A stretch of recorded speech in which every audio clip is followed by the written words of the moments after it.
এখানে শেখ মুজিবের ৭ মার্চের ভাষণ আছে, জিয়াউর রহমান সাহেবের ২৬ মার্চের স্বাধীনতার ঘোষণা নেই কেন? উনি তো অটোক্রেট শাসক ছিলেন না, তো ওনারটা এই জন্যই তো আমরা আনিনি।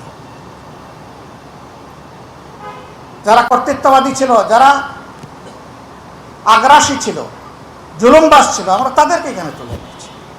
এখানে দেখবেন আইয়ুব খান, ইয়া খান সবাই আছে, কিন্তু কেউ বাদ পড়ে নেই। ইতিহাসের ধারাবাহিকতা তুলে আনা হয়েছে। আবার বেগম জিয়া যে মুক্তি পেয়েছেন ন্যায্যতার ভিত্তিতে, সেটাও এখানে আমাদের ডকুমেন্টারিতে তুলে আনা হয়েছে। ইতিহাসে যার যে কল্যাণকর অবদান আছে সবগুলোর প্রতি আমরা গভীর শ্রদ্ধাশীল, আমরা নির্মোহ। এই ব্যাপারে আমরা অবশ্যই বাস্তববাদী।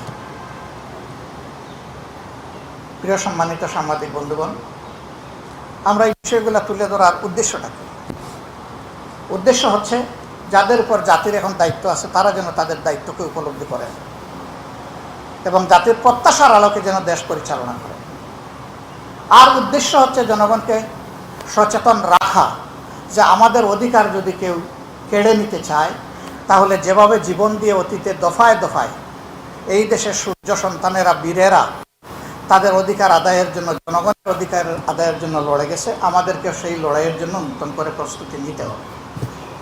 আমাদের আয়োজনের এইটাই বার্তা। আপনারা এসেছেন,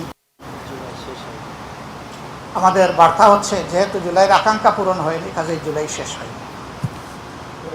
জুলাই সেদিনই একটা ভালো পরিসমাপ্তি পাবে যেদিন জনগণের অধিকার নিশ্চিত হবে। যে জন্য এই আন্দোলনগুলো হয়েছিল, যে প্রত্যাশা নিয়ে, আকাঙ্ক্ষা নিয়ে, এটা যখন পূরণ হবে জুলাই সেদিন সার্থকতা হবে। আর আমরা লিখব না যে জুলাই শেষ হয়নি।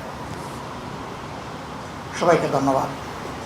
আমার দোয়া করবেন আমরা যেন জাতির সাথেই থাকি, আমরা যেন ওই যে স্লোগান আছে না, জনতা না ক্ষমতা, আমরা যেন ক্ষমতার লোভে অন্ধ না হই, দেশ সেবার সুযোগ পেলেও যেন জনতাকে সম্মান এবং শ্রদ্ধা করতে পারি। আপনারা দোয়া করবেন। সবাইকে ধন্যবাদ। আসসালামু আলাইকুম রহমতুল্লাহ। আজকে অনেক কূটনীতিবিদ এসেছেন, যদিও তাদের ছুটির দিন, আবার তাদের সামার ভ্যাকেশন চলতেছে, অনেকে দেশেও নাই, কিন্তু যারাই এসেছেন আমরা তাদেরকে ধন্যবাদ জানাই। তারা অনেকে গুরুত্বপূর্ণ রিমার্কস সেখানে লিখে গেছেন।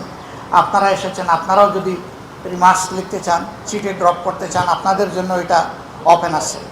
আজকে এতটুকুই। আমার আরেকটা কর্মসূচিতে অংশগ্রহণ করতে হবে। আমরা আজকে বসছি, এই নিয়ে আমরা আজকে সন্ধ্যায় বসছি। আমরা আজকে সন্ধ্যায় আশা করি একটা কনক্লুশনে পৌঁছবো দলীয়ভাবে। তবে যেহেতু আমরা 11 দলের ভিত্তিতে চলছি, আমরা সিদ্ধান্তটা ফাইনাল করব 11 দলের ব্যানারে ইনশাল্লাহ। আপনারা জানবেন, 1-2 দিনের ভিতরেই জানবেন ইনশাল্লাহ।